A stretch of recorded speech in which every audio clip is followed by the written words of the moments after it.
I've never thought that you would be someone ill prepared for anything.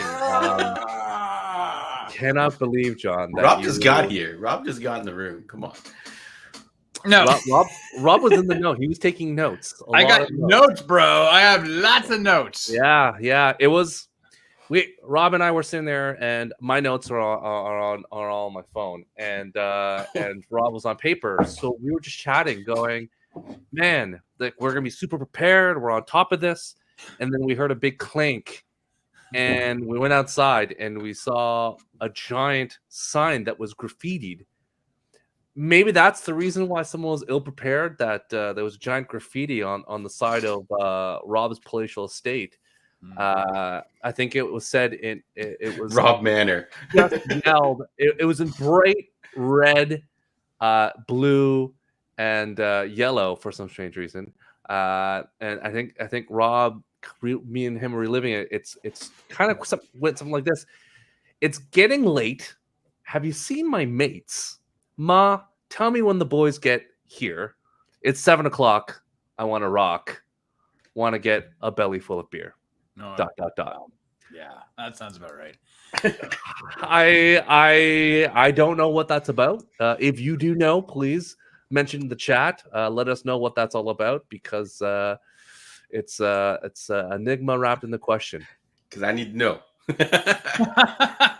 Yeah. Vanis needs to know. Welcome everyone to the Heroes World Quarantine Podcast. I am one of your hosts, Dupe. With me is one of the owners and proprietors of Heroes World. That'd be Mr. John Ho. Say hello. Howdy, folks.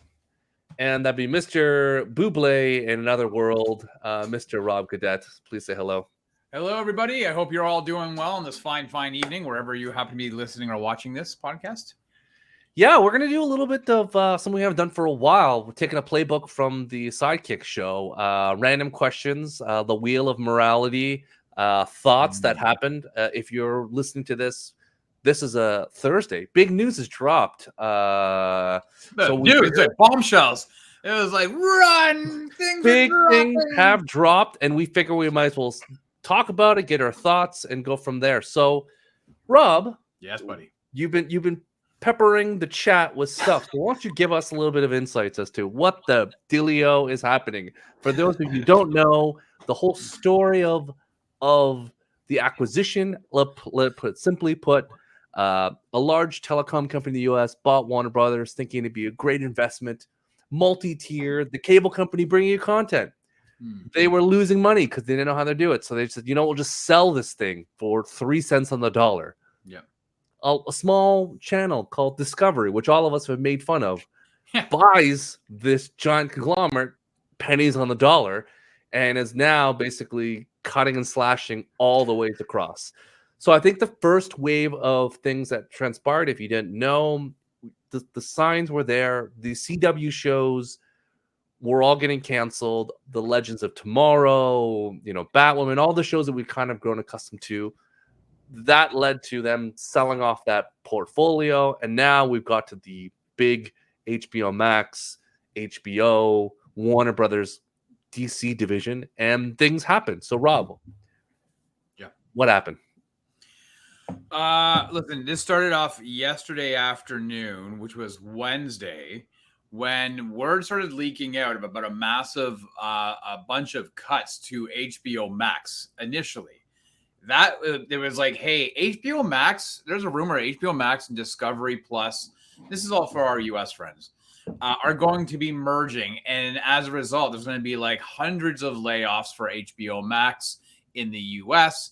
Warner Brothers Discovery, as it's now called. Their earnings call was today. And so there's always these speculations and leaks leading up to these company earning calls. We'll discuss it probably in November leading up to Disney's earning call. But then the big news dropped. There was a rumor, and that a lot of people were like, there's no way. And the rumor was that Warner Brothers Discovery decided to shelve Batgirl, which was as close to being done as a movie could be. There was a lot of post-production work that needed to be done, some special effects, color timing, all other stuff. But for the most part, I mean, they had spent $70 million initially. It went up to 90 million, for an additional 20 due to COVID protocols. They were filmed in Scotland. Michael Keaton was reprising his role as Batman in this. If anybody has been a long-time listener of this show, you'll remember we had talked about this many, many times in months before when they delayed The Flash. Because Batgirl was supposed to come out after The Flash. Flash was supposed to be this fall, where Michael Keaton was supposed to make his return. And so, you know, we can go back even a week and a half ago when there was a rumor about or a confirmation that Ben Affleck had shot a cameo for Aquaman. And you start to realize Michael Keaton had shot one, and now he's no longer, it doesn't make any sense. Why did they bring back Ben Affleck back? Well, now it starts to, you realize it's because it doesn't make sense him being an Aquaman because he would have or should have been introduced in Flash and or Batgirl. So Batgirl's gone. You're like, there's no way that happened. No, it did. They blew it out. They've vaulted the movie completely. And that sent shockwaves through a lot of the nerd Twitterverse. It was on the news. Our friend Andre, co-owner of Heroes World, he was interviewed on CTV National News about it. And a lot of Hollywood execs say this doesn't happen. Late last night, Warner Brothers released a statement saying this is not a reflection of the actors or their work. But we found out that they can do what they call a write-down on taxes. So essentially, as long as they don't make money on the movie, which means it won't get released theatrically, and they won't put it on HBO Max, because in theory, one could say that you've signed up for HBO Max subscription because of the movie, therefore it's made money. They can do a write-down on their taxes, and today it was leaked out that they could they could get about $20 million back. I think it's something like $3 billion that Warner Brothers Discovery need to make up. This is the loss that they're currently carrying. So all that leads to the people going nuts yesterday. Batgirl's been completely shelved. It is not being released. And then that leads into what is happening today with the Warner Brothers Discovery earnings call that just took place a few hours ago, about 4:30 Eastern time. So I don't know if we want to get into that right away, Stu, or what, but for just the simple fact that they shelved a movie that's already practically done. And the Scooby-Doo movie was Scoob something or other, where the animation was all done. Again, final touches, it's vaulted. It will not see the light of day unless somebody happens to leak it. Ryan Reynolds, Deadpool. So that's not even possible, Rob, because Deadpool was just like a proof of concept. Yeah, it was that's an entire movie. That's probably Roger Corman's Fantastic Four movie. That would be the. We're gonna start seeing on con floors and old VHS tapes the Batgirl movie. But John, give us your thoughts, because you were kind of interested in this movie. I think we've talked about it in different iterations. Of originally, it was Josh Whedon involved, and then he decided to leave. Then the new director, and then they are gone. And the two up-and-coming directors that did your favorite movie of Bad Boys for Life came in to step into that directorial role. So walk us through your thoughts. So it was always an obscure kind of thing that was going down, but you thought maybe they were going to kind of trailblaze something new, new female-helmed superhero movie. But if you look at like my experience with the comic books and stuff like that, characters like this, Batgirl, even Nightwing, he's to a certain extent only coming up now, doesn't seem to work all the time. So am I super surprised that the movie is not happening? No. Am I super surprised that they're canceling it at 90% loaded, downloaded status? Yeah, that seems kind of crazy. And it seems it's something that I feel like we haven't really experienced here. Like now with the internet and all that kind of stuff, everything is almost an open book. You get to see casting calls, you get to see behind the scenes stuff, and I don't think we've ever seen a movie just straight up, just like stricken from the record.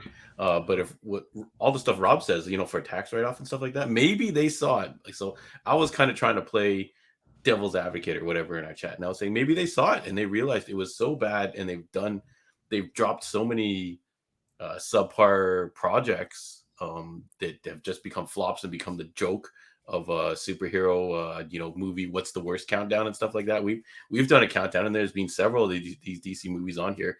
I was going to start making a list of the movies that just kind of didn't tick the boxes. We got Superman Returns. Is that the one with Brandon Routh? Yeah. That was, I think it was generally a flop. I don't know. I don't remember what the numbers are, but it was generally not well received and not often fondly remembered. And then, the Batman franchise turned a certain direction, even the Nolan franchise. So it sucks Even the that Nolan franchise. No, don't. at the end, people were not pleased No. with the third one. I'm sure I still was fine with it, but in general, you'd be When like, it watch the still first two made movies. almost $1 billion. You Yeah, stop yeah. getting No, into you're right. So it's not of that caliber, yeah. But maybe Suicide Squad 1 would be on that list. Man of Steel, to a certain extent, would probably be on that list as kind of like disappointments. So I guess if they're trimming the fat and kind of moving in advance, I think it super sucks for all the people working on this project, all the people who have done any VFX, all the actors and actresses that like I think the main star is Leslie Jones. I think her name is Leslie Grace. Leslie Grace. Leslie Jones, another fine actress. Leslie Grace. And John, she okay, actually, let's cut you off for a second. she Let's broke her look silence at in the post. legality of this. Yeah. This is the movie. There are tons of movies that get canceled. Yeah. That don't come out, but those budgets are like 20, 15 buried movies. This is a $90 million movie. This is unthought of because of the amount of production costs. Like you said, crew flew to London to film this movie. $90 million were spent. And this is a property that usually in these contracts, the reason why they're even sent out, like even look at New Mutants. That was so bad, it still got released because these contracts are ironclad, basically going, yeah, it's in our contract. You gotta let this thing go. Either somewhere you gotta release it. So for them to just say, yeah, you know what, we're just cutting bait. Yeah, so it's a bonkers notion. Unless the level of completeness or whatever is being exaggerated, it sounds very, very bonkers. No, I don't think so. I think to kind of piggyback on what Stu, yes, there's a lot of legalities. However, Batgirl was always meant to be straight to streaming, right? Really? And so, because the nearest legal issue that you could potentially tie it to was what we saw with Scarlett Johansson with Black Widow, in that she said, "Hey, she sued Disney because I was owed X number of dollars based on box office, and you can give me any amount of money, but I would have made more." So we don't know what's going on behind the scenes in terms of any payouts to the stars, whether Leslie Grace, Michael Keaton, Brendan Fraser, maybe they've been given some type of a severance package, right? But to be fair, Rob, based on the performance of the last couple Marvel movies, I'm pretty sure Scarlett Johansson wouldn't have made that money. So I think she walked away really satisfied, knowing, you know what? Yeah, it's better to walk away with this than potentially nothing, because these movies have been decreasing in productivity outside of that one Spider-Man film. Everything else has been kind of meh, like 800, 700. But I think her evaluation was like, it's going to be $1 billion. If Captain Marvel made $1 billion, let's go through there. So you know what though, we should when Discovery bought Warner Brothers, we had a conversation and we said David Zaslav is the new president and CEO. And he had made a point at the time when he took over to say, hey, we want to make DC a priority, but we're going to see. And we were like, oh, maybe, rightfully so. Hopefully something happens. And, a few weeks into his tenure, he destroyed the Wonder Twins project, right? Like they were about to start filming and they were like, zoop, form of, unemployment, and they were gone. So, and now this, and then word is that, if you are a fan of these movies, you would remember seeing Sasha Cole. She plays Supergirl in the Flash movie. And when the director of the Flash, Andy Muschietti, announced that she was going to be, he held up, it was a Zoom call, and she, it went viral. And if you haven't seen it, you can easily check it out online. The rumor was that she was going to be spun out into a Supergirl movie. That's been canceled as well. It is interesting because I was reading yesterday.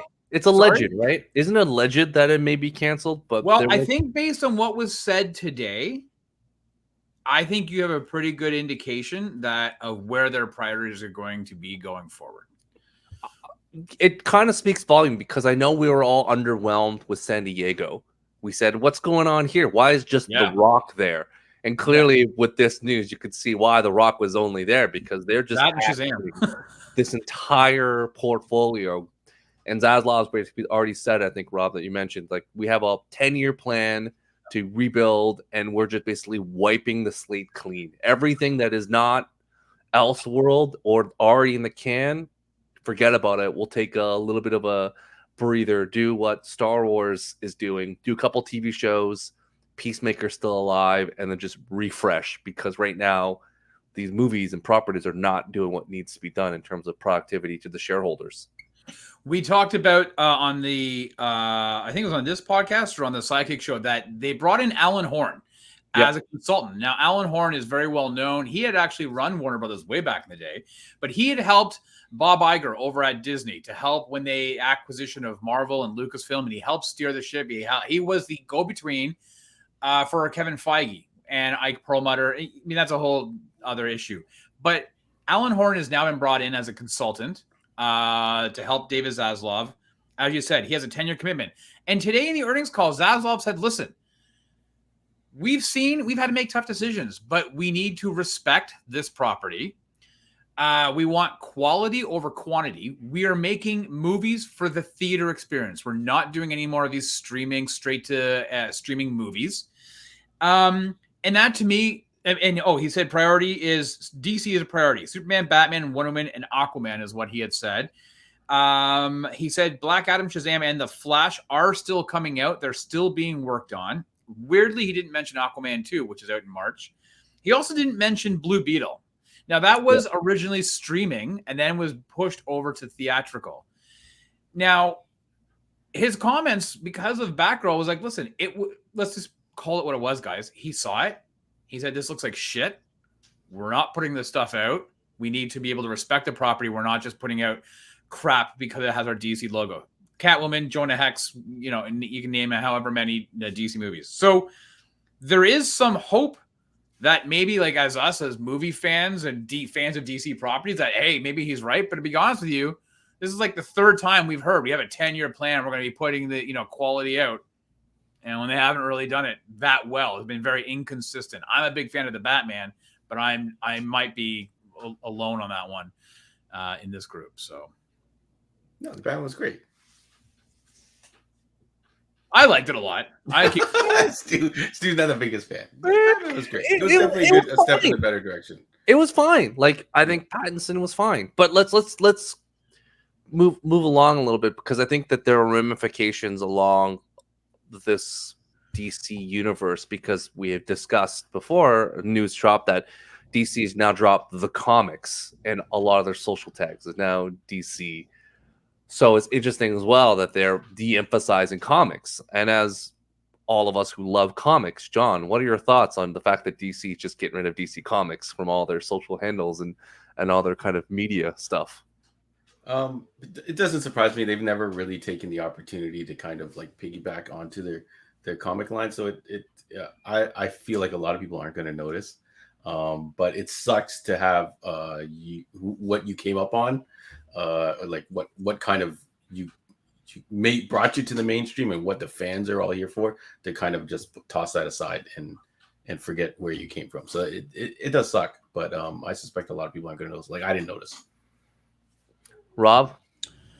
For years and years and years and years, there's always been persistent rumors that DC is going to be sold off.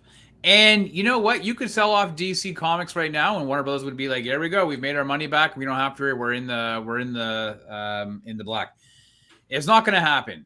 So, does that mean that there's less focus on their comic line? No, I don't think so, because I think they'll still mine the IP. However, I wouldn't be surprised if they really cut the budget, staffing, number of titles being released. I also wouldn't be surprised that you start to see some big shakeups in DC Comics proper. We are going into our fourth reboot universe thing in the last 10 or 12 years. So I think there's a lot of pushback from people that, you be consistent with what you're doing. And if Zaslav's comments on the movie side could easily be translated to the comic side, then I can see that that's what's probably going to happen. I hope we still get some more stuff, because I gotta tell you guys, like, I'm reading some of the old, you see my DC Omnis behind me. I've been reading some of these old, they're great stories. Like, some of that, I love that shit. I just wish that they were able to properly adapt it. Maybe they will, but they're going to need to keep mining new stories for this IP. So I wanted to ask you, John, this whole concept of the DCEU extended universe, outside of Snyder and all that stuff, you know, we've had all these television properties. Do you think that I think you've watched a bit of Titans. Do you think that Titans, Doom Patrol, Harley Quinn, some of the other stuff's going to survive, or is this the next thing on the chopping block? Do you think that we'll get another season after the ones that are finished produced of Harley Quinn, Doom Patrol, and Titans? Yeah, so Doom Patrol I didn't really get into, but I think we've already, like Rob's already mentioned, that this is a part of a completely separate branch, right? So the CW fat has all been trimmed. These shows, not super accurate to the comics and stuff. Well, they were all DC shows that then got moved to HBO Max. Yeah, HBO, and they've adapted to what people like to see on TV, which is, you know, higher adult oriented content, some more violence, some more swearing, a little bit darker tone, and all that kind of stuff. So they've already adapted to, I guess, the market. So I think they're going to be fine, especially the DC the animated Harley Quinn thing. I think it's in a really sweet spot. So I want to say they're going to be fine, because this is probably the direction that they want to take everything. So if they're going to take everything further from the comics, like I don't read the Harley Quinn comic series, but it's kind of a little bit like the TV show. So that one's kind of close, but the Titan stuff is not really anywhere in the realm kind of following of any comic storyline. So yeah, I think I would guess it's going to stay around, and we're going to see all the CW branded stuff, which I think is all gone, aside from maybe Stargirl that Rob might have mentioned before. I don't know. Yeah, I'll disagree with John. They said today they're cutting, like, big time, their animation in kids divisions, like big time cutting. So as much as Harley Quinn is beloved, it's not part of the kids division though. It's basically adult. But animation. Their animation and kids division. Oh, okay. So they may, you know, we might not see any of these direct to release movies like the recent Green Lantern one. Who knows what's going to happen with her? I wouldn't be surprised if Harley Quinn's gone. HBO Max is around for one more year. HBO Max and Discovery Plus stick around till next summer of 2023, and then we'll merge into a new entity in the US only. That being said, Titans is on season 4. Outside of the US, it is sold to Netflix. Maybe they get a season 5 for next year. I would probably hedge my bets. Season 4 will be the last. Doom Patrol, I think, is done. The current head of HBO Max is Casey. Is it Bolas or Blows? Casey is the one that's overseeing a lot of these. Maybe they'll keep it again for next year. But I think you're going to start to see them trim a lot of those DC properties. With respect to CW, Superman and Lois are the only ones on there. Stargirl is just starting at the end of this month. But CW itself is looking to be bought by a cable company out of like the Midwest somewhere, that some company that owns like 18 stations. So the CW itself is going to be gone as we know it. So I think that you're going to see a massive shift of a lot of these projects that are announced. Green Lantern TV show, HBO Max, likely not going to happen. I know James Gunn says, don't worry, Peacemaker's still on the go. Let's just see what happens in a year, unless they've got a commitment that they just can't get out of. But if you're blowing out a $90 million movie, what makes you stop for $100 million? Yeah, why stop there when you're cutting off the limbs? Right? So yeah, here's the list online of all the canceled / reworked projects, and let's think about this for a second. Batgirl canceled, but originally in 2017 it was under Josh Whedon's control, and then it's shifted hands several times. The Batman movie with Ben Affleck was supposed to happen. It got canceled, got remade into Robert Pattinson. We have the Cyborg movie that was supposed to be Ray Fisher. That got canceled. Then we had Deathstroke with Will Smith. That got canceled. We have the Green Lantern reboot, Green Lantern with somebody as a theatrical. That got basically turned into a TV show. A other Harley Quinn versus the Joker, After Birds of Prey. That got canceled. Another Untitled Jared Leto Joker movie, Gonzo. Justice League sequels, done. You have to go, I'm looking at a Krypton TV show or / movie, done. Sequel to Man of Steel, canceled. New Gods with Ava DuVernay. Have we forgot about that one? We're like hyped. That got axed. A Black Manta film, not gonna happen. And Wonder Twins. That's just like crazy how many of these things have popped up.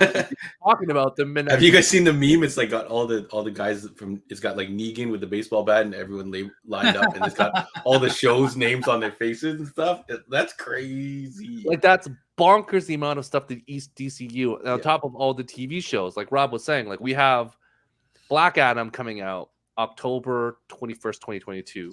Shazam coming out December 21st, 2022.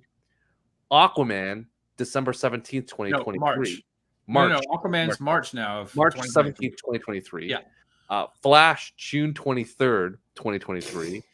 Blue Beetle, August 18th, 2023. Blue Beetle just finished filming, so it could be the last film. I think the reason why, Rob, we haven't talked about it much is because they finished principal photography like just a while ago in Puerto Rico and in Atlanta, and they didn't have nothing to show. Because they're like, CG is not good enough. We're not going to do it. Because already they saw what the people flamed on She-Hulk, going, She-Hulk looks terrible. And they're like, yeah, let's not put anything out there. Because even for Disney at Comic-Con, they're like, oh, by the way, all the trailers we're showing, they're not up to scuff. Man. They're not good enough. And we saw the Avengers trailers that came out.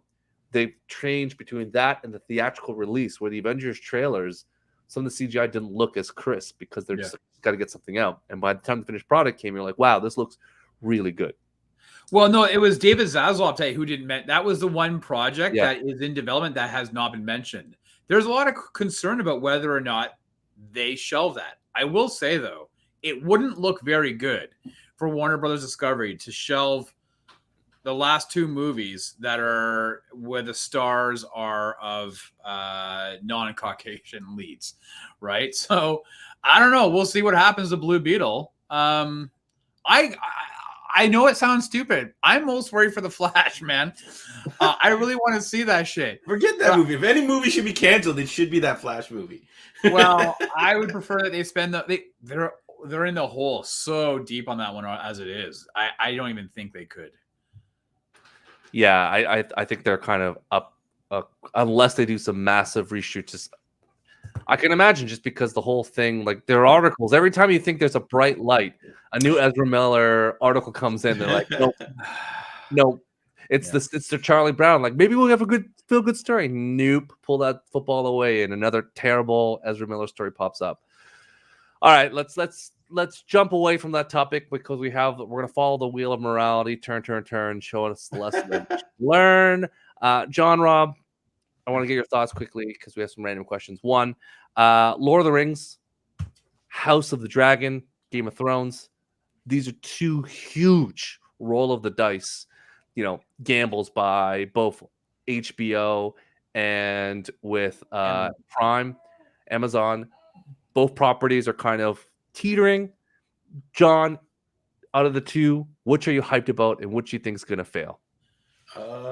I think Lord of the Rings, is gonna win this fight. I think Game of Thrones. When did Game of Thrones originally start? 2011, right?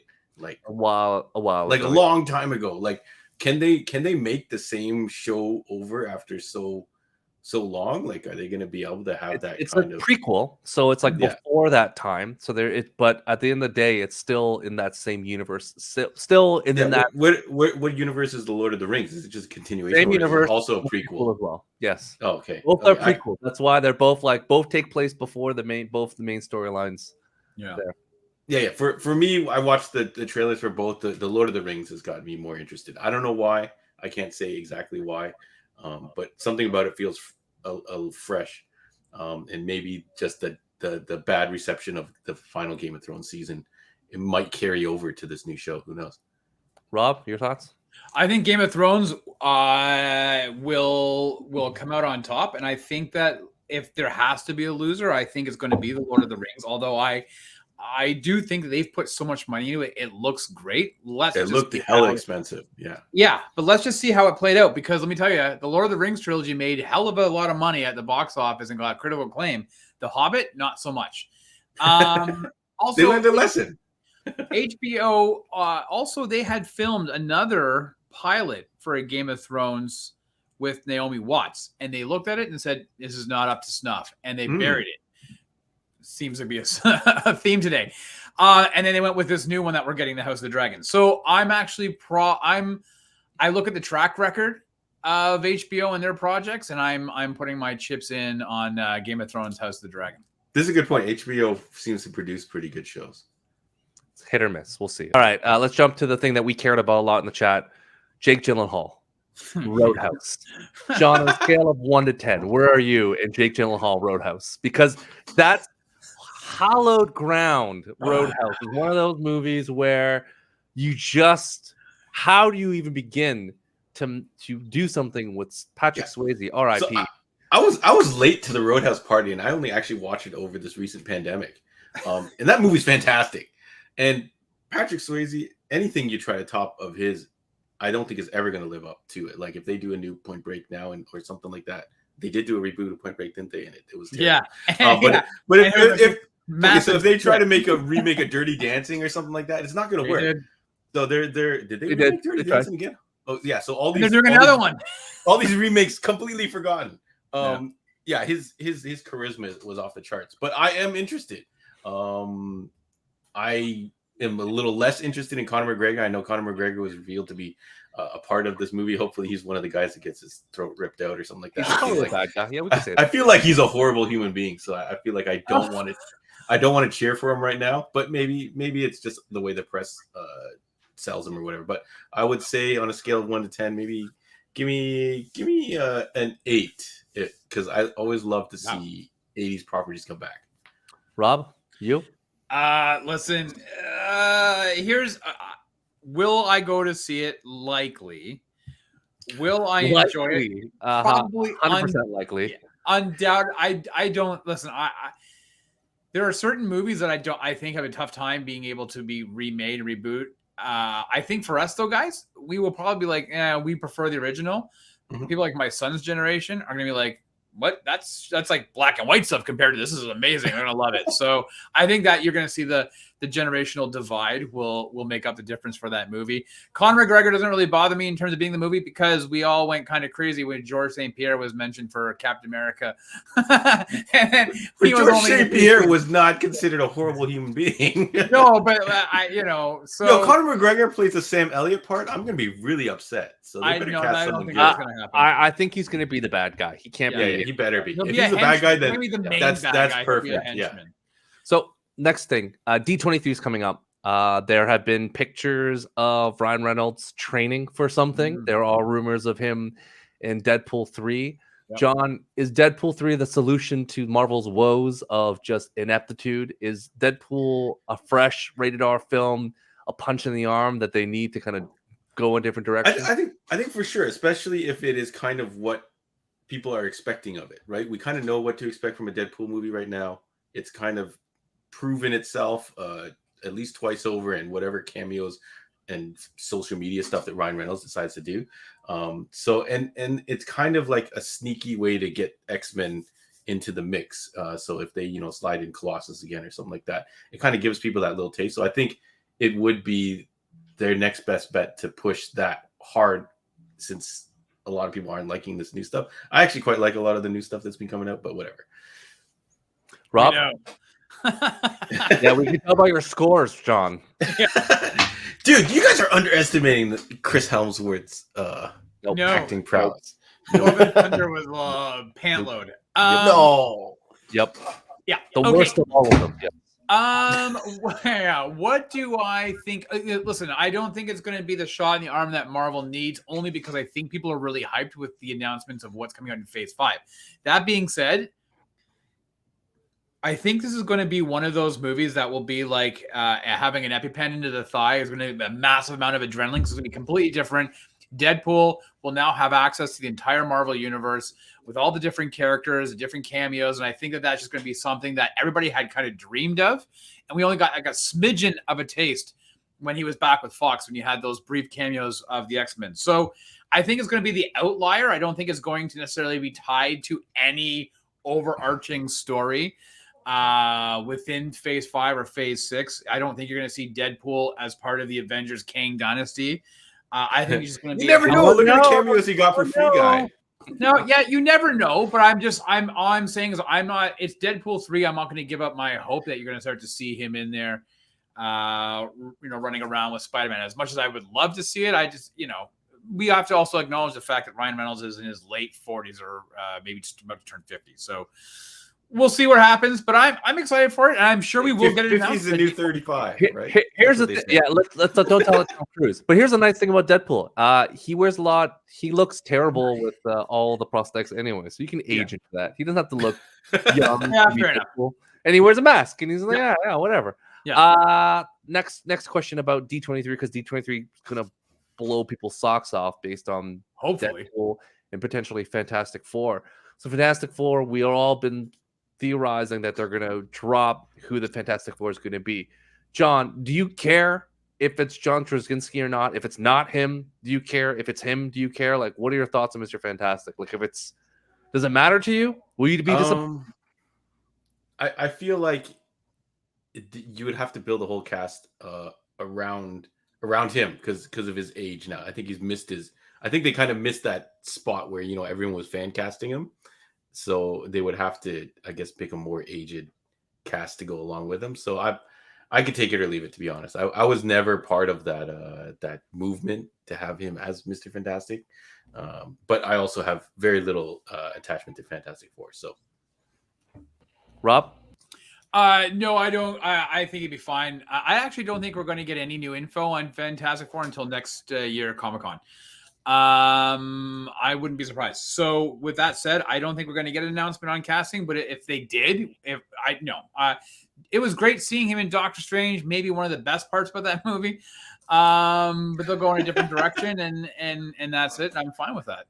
Listen, we're talking about the multiverse. You need to have different actors. This is how we're also going to explain a new T'Challa eventually. So wow. What about Dr. Doom, Stu? Are you looking forward to possibly a reveal of Dr. Doom again? They can do. I think they could do it in. I think the rumor is he's going to be in Black Panther. But the nice thing about Dr. Doom is you don't have to show the face. You can just show the helmet, and you're like, yeah, it's Dr. Doom. Like you can show, you just show the gauntlet of like him in the green jacket, and you'd be like, yep, good enough for me. You can say Doom without fully revealing. Yeah, he's iconic enough that you could show him. This character going to the Latverian, consulate, and you already know, oh, it's Doom. So I can't wait for them to announce. It's going to be a voice, just like it did with Blade at the end of the Eternals. It's going to be a voice who's like, I'm Dr. Doom. Seth Rogen is Victor Von Doom. I'll take Steve Carell. Steve Carell as Dr. Doom would be funny as hell. Oh boy! All right, that's enough of that nonsense. All right, here we go. We're gonna wrap up slowly with the segment I'd like to call "Can we convince John to watch this?" Where Rob and me do small pitches and conversation pieces about can we get John to watch something. So what we're gonna do is I'm gonna mention a show that John hasn't watched that Rob and myself have watched, and we have our own private. Oh God! And we're gonna see whether we can get John to watch that or have any faint interest. There's so much stuff going on, but John has a particular palate. So here we go, John. Let's start off with Rob and me are really interested in The Offer. Rob, what is The Offer? The Offer is a 10-episode series on Paramount Plus. It's the story of the making of The Godfather and the trials and tribulations that went into making of The Godfather. Does that sound boring to you? Let me tell you something. It's not.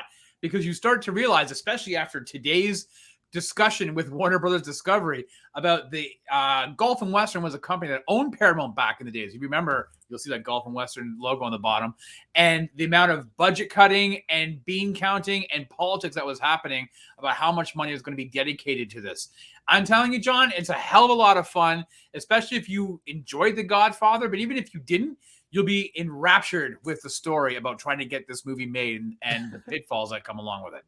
I was going to say, is seeing Godfather a requirement to watch this show? Because I haven't seen Godfather. Oh! All right. Well, you had Godfather movies growing up. I had Jackie Chan and Police Story. Police Story is my equivalent to Godfather. Okay, you got to start. Okay, yeah, no, it's required to watch Godfather. Okay, Godfather. Well, actually, that's a great conversation, Rob. Would it be better to watch The Offer without seeing The Godfather? Would that make the experience better if you watch The Offer without watching The Godfather, or would it be even better if you watch The Godfather then The Offer afterwards? No, I think watch The Offer first because you know what? I had just purchased. Is it going to be like the Entourage where they're like talking about it? I'm like, oh, cool. I'm so hyped about this movie. Now I go watch Godfather. Yeah, because I had purchased the 50th anniversary re-release a couple months ago. I watched The Godfather. I watched The Offer. I just finished it a week and a half ago. And then I rewatched The Godfather because I was like, oh my God, like I just wanted to see those scenes again. So actually, I think if you've never seen The Godfather, watch The Offer and then watch the movie. And you'll be like, holy shit. Yeah. Because it's like you might appreciate it more, right? Behind the scenes stuff. You're like, they did that? Like, that's crazy, right? You start to have a new appreciation of some of the scenes. Rob, what do you give this show out of 10? 8. I give it an 8. Yeah, The Offer was good. Yeah. 7.5, 7.5. It was a little bit long at 10 episodes. I think it probably could have done well for like the 6 or 7. Stand-up performance from Matt Good. He's like, oh my God, he was the best. Matt Good's fantastic. He plays Robert Evans. How's it like this? Hey, how's it going? A very renowned producer that when you hear the rumors about this guy, you're like, wow, I can't believe this existed. So, anyways, have we teetered you, John? What are you thinking? Will you consider watching the Offer / Godfather? It's on my radar. I don't know if you've got a couple more shows in the. We got more. I can maybe kind of rank which ones I want to see the most or whatever. But so far, this is kind of like maybe I'll get to it. Okay. Next on our list is Umbrella Academy season 3. Watch that, Rob. It is you want to do a little? Do you want me to do the pitch, or do you want to? Yeah, go ahead. No, go ahead. Continuance of the Umbrella Academy. Spoiler: they end up in the building of the Sparrow Academy. They have now history has changed, where none of them were selected, and there are new siblings there that they have to deal with. A new group of numbers that are all pre-ranked by their father, and it is just kind of a combination of them dealing with each other and dealing with ramifications of a future that they've strongly affected based on season 2. Rob, am I missing anything? No, I agree. And I think for me, I enjoyed it more than season 2. Like, I really enjoyed. Wow. Yeah.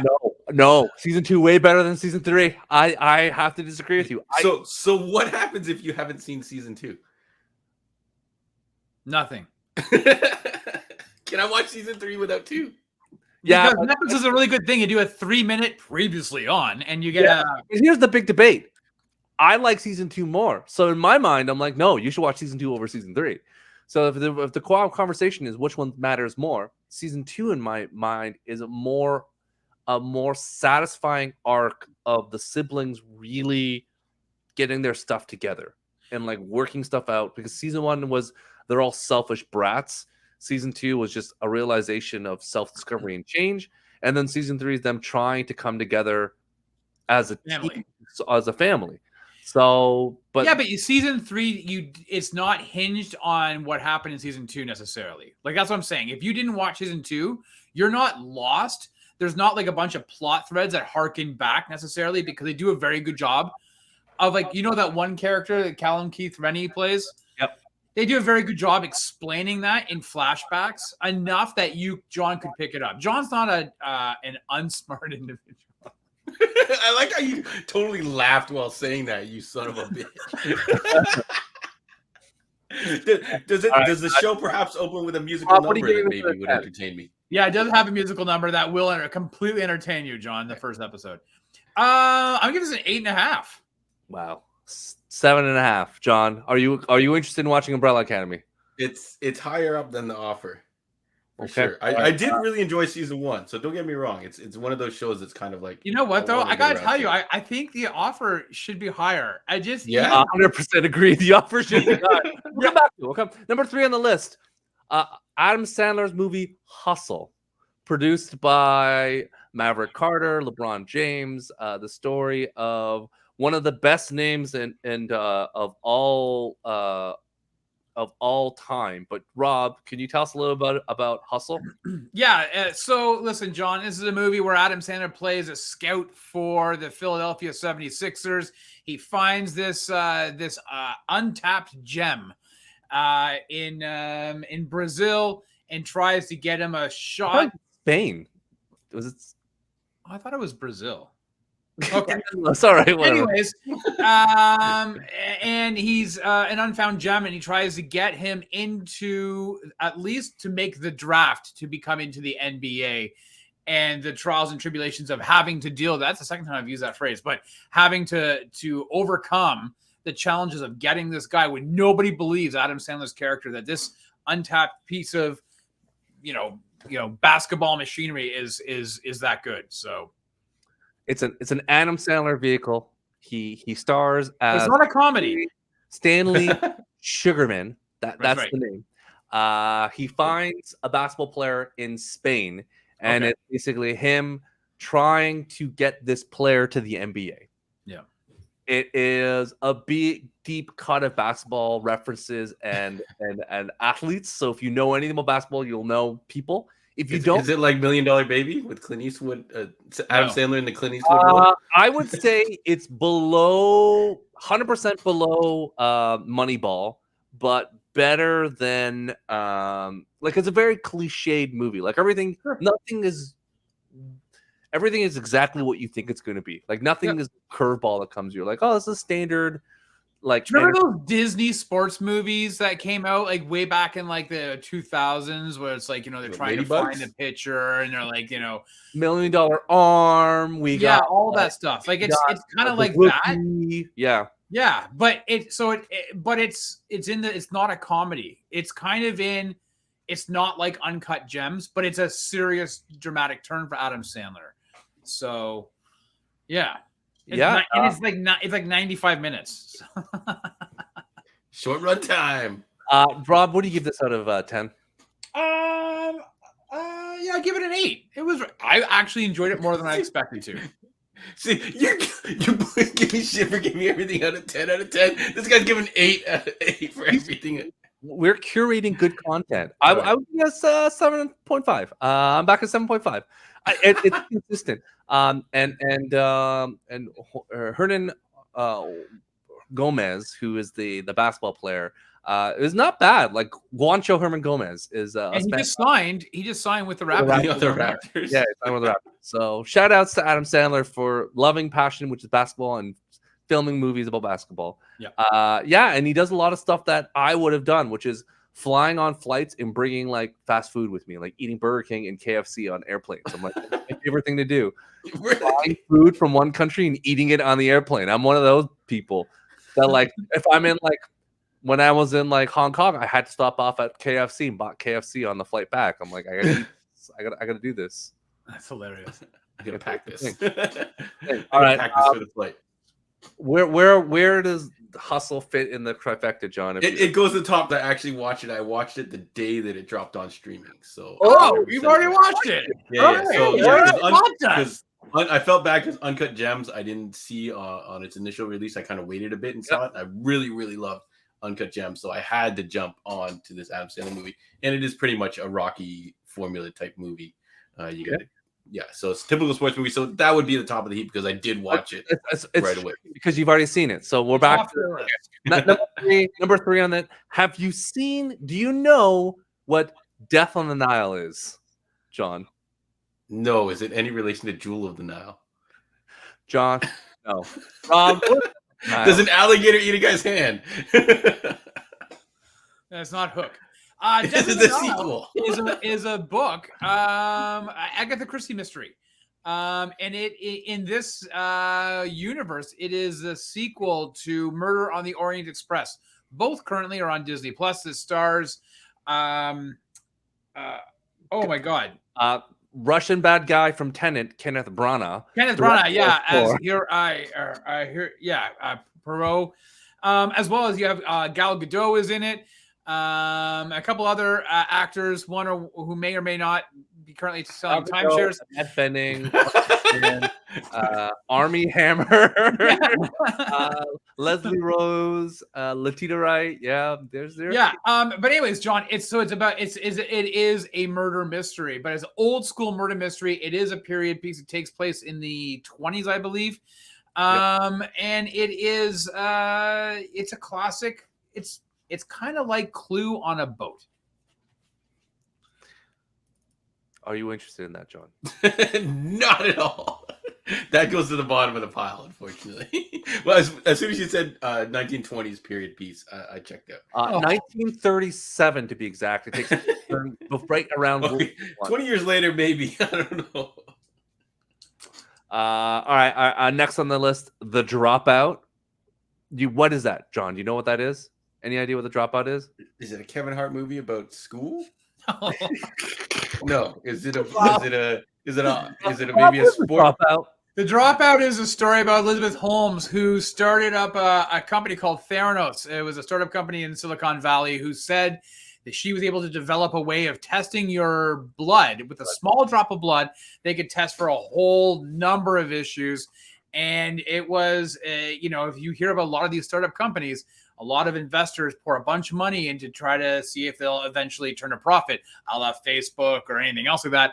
And this is a story of that it was all about fraud and defrauding. Elizabeth Holmes just recently wrapped her trial in real life.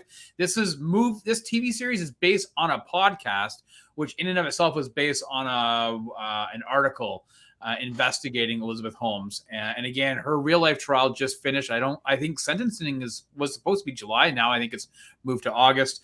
It's a very enrapturing television series. John? No, I think what do you give it out of 10? Because actually the actress who stars in it was Amanda Siegfried from a lot of things. She's from Ozark? Mamma Mia. Yeah, you picked the right one that John would know. I'm like, what kind of movie? I'm like, Amanda Siegfried. What movie would John know her from? And I'm like, oh, it's got to, Mamma Mia is the one. Yeah. Do you know anything about that? No. John? No, I can't. I couldn't even follow the plot line, so that goes under the. You know what movie she was into that you sorely missed? Mean Girls. She was in Mean Girls. That's who? As Karen Smith. She was the dumb girl that was part of the. Oh, okay. the really dumb one. She did a fantastic job as Elizabeth, I will say, in The Dropout. It's very good. Yeah, and she was in Veronica Mars for a small little thing. Yeah. ESPN. Yeah. All right. Well, so John, are you down? Is it something that you're interested in? Not at all. No. Okay. Great. Okay, sorry. So we're gonna wrap this up, John, because I'm conscious of time. So The Dropout, Godfather, the move, Umbrella Academy season 3, Death on the Nile, and The Dropout. These are your 4 options. So I think if after hearing all the pitches and stuff like that, I think the offer actually floats to the top, because Umbrella Academy, I keep putting it off. So I feel like I have to watch a season 2 before I get to a season 3, and maybe watch a recap for season 1. But The Offer, I can jump in running. And if you say I actually don't have to watch The Godfather, and I can understand a lot of Godfather references because of The Simpsons and whatever else has done references to Godfather, I think that is your best bet on me seeing that next. And John, the only reason I say The Godfather, and I've also rewatched it, but I watched it recently not because I watched The Offer, because of Jimmy Caan passed away, and I was like, man, that dude was so good in The Godfather, who was in the original Rollerball that was remade into an awful Rollerball movie with Dean Cain. Yeah, and James. Was it a direct-to-TV or was it actually a theatrical release? No, that was LL Cool J and Rebecca Romaine and Chris Klein. Yeah, I thought it was Dean Cain for some reason. No. That 2002 film came out, and it was like, it cost something crazy, like $80 million at the time, and it was a bomb because who the hell wants to watch Rollerball with Chris Klein? Yeah. Poor Chris I Klein. will say though, for those who it sound, you thought, oh, the Dropout sounds really interesting. If you're a fan of those podcasts that talk about these real life crazy companies, I would also recommend We Crashed, which is about the WeWork. I was holding that for next time, man. Oh, okay. Well, we'll do it next time. So that's my tease.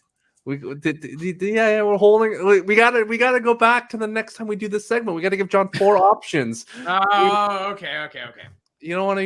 You didn't want to load things up too much. So yeah, I'm very confident that this guy is not going to remember what I just said. I already forgot. we're gonna start talking about Dropout again, and then a white blank space. You dropped out. You're like, if you like this show that I pitched you that you have no interest in, you might like this one just as much, or have just as much interest in this one. So John, but here's the thing: you now have to watch The Offer. It's on Paramount Plus. I don't have Paramount. You Plus. have to watch it, and you have to report back to us. I think, Stu, what's a good a month, 4 weeks into September? The problem is he just said he doesn't have Paramount Plus. So I'm gonna need like wait, 6 how months. did you watch The Mayor of Easttown? Mayor of Kingstown? Yeah, Mayor of Kingstown. I bought an account. I signed on for the 1 month trial, and it's gone. So I think we have to pivot and go. You have 1 month to watch The Godfather. Godfather. Hey, maybe we should do Godfather. No, don't. One of the greatest movies ever made. Yeah, sure. Yeah, all right. Okay. Oh yeah. Okay. What do you rate it? I watched it for the 100th time. Yeah, sure, no problem. Yeah. The list is you have to watch The Godfather. We're not. No. John will be able to watch. But what's an easier watch, Godfather or Scarface? Godfather. Easier watch? The better. Everything is better with The Godfather. Oh, okay. I think you would really enjoy Scarface, and I think you would, if you've never seen Scarface, you might then understand Why a lot of references in hip hop culture. This wants the Scarface poster in the back. MTV Cribs, they got a Scarface poster in the back. But The Godfather is like the benchmark. So Yeah, have you seen the movie You Got Mail, John? I have. That's Tom Hanks, right? Yeah, And Meg correct. Ryan.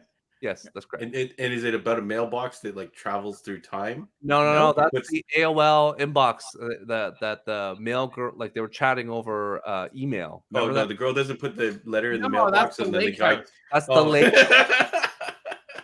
That You Got Mail is the one that's the third trifecta of Meg Ryan / thing, and Greg Kinnear was like, Tom Hanks says you got to take them the mattresses, and then she's like, what's with Men in The Godfather? And Tom Hanks is like, The Godfather. It's the answer to everything in life. The Godfather is everything. So I think that. Do you know what other two? If that was a trifecta of the Tom Hanks, Meg Ryan movies, can you name the other two? Is it When Harry Met Sally? Nope. No, you got mail ends at the top of a building. I don't know. There's 3 movies in this trilogy. No, it doesn't. You're mixed taking that with people in Seattle. 3 movies. Yeah. Damn it! 3 Meg Ryan, Tom Hanks movies. The trilogy. Yeah. 1. Forrest Gump? Nope. No. Nope. Keep on going. I don't know any more Tom Hanks. I'll give you a hint. Big? There may be a volcano involved. Joe versus the volcano. That's Meg correct. Ryan, That's Tom the Hanks. I don't remember the movie at all. That's I the remember first the one. And you're forgetting the great cameo by Ozzie Smith, nonetheless. And then number 2, you're right. They meet up at the top of a building. And where were they? What was the movie called? We're upset already. Sleepless in Seattle. That's Tom Hanks and Meg Ryan. That's correct. You didn't say that. You just said they met. It's not Billy Crystal and someone else. No, That's When Harry Met Sally. That's also New York. Not for someone who claims to like romantic comedies, I'm really questioning. Have you seen romantic comedy movies? Of a certain era. That's the era. That's your era. That's the 90s. Like I watched the Nick Cannon version of Love Don't Cost a Thing. John's like, why would I watch the original Mannequin when I can watch Mannequin 2 on the move? Exactly. Was it on City TV? Which Mannequin was just like a ripoff of Today's Special. Oh, Today's Special. Oh, that was a great show. All right. Well, John, gotta watch The Offer. John's gonna watch The Godfather. That's all we got. All right, John. Where can they find you in the internet and in the desert of the real? Yeah, online, just search us out, Heroes World Online. You can find our Facebook, our Instagram, and the YouTube. So send us messages there. Please post in the comments here. We love it interacting with you. And then if you want to catch us in the desert of the real, as Andre likes to say, 8601 Warden Avenue, right in the northeast corner of Warden and Highway 7.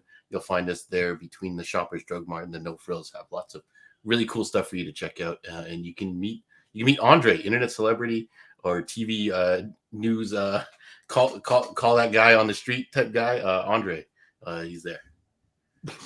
Rob, what's going on the Sidekick Show? Yeah, so this Monday night, live at 8:15 p.m. on YouTube, Facebook, and Twitch, John and I are checking out a little movie that was made for about $250 million and written by Marcus and McFeely, directed by the Russo brothers. Endgame, you say? No. We're looking at The Gray Man, which is on Netflix. $250 million, and it ended up on, like, Netflix paid that bill? Who paid that bill? Yeah, Netflix. Wow. I think it was closer to 300. Yeah. But Yeah. regardless, it is a Netflix movie. It is starring Chris Evans and Canada's own Ryan Gosling, underwater welder. So you definitely want to check it out. Watch the movie this weekend and then come join John and I Monday night live, 8:15 p.m. As we discuss The Gray Man. All right. Well, thank you all for joining us. Have a wonderful day. Be safe out there, and we'll see you all soon. Goodbye, everyone.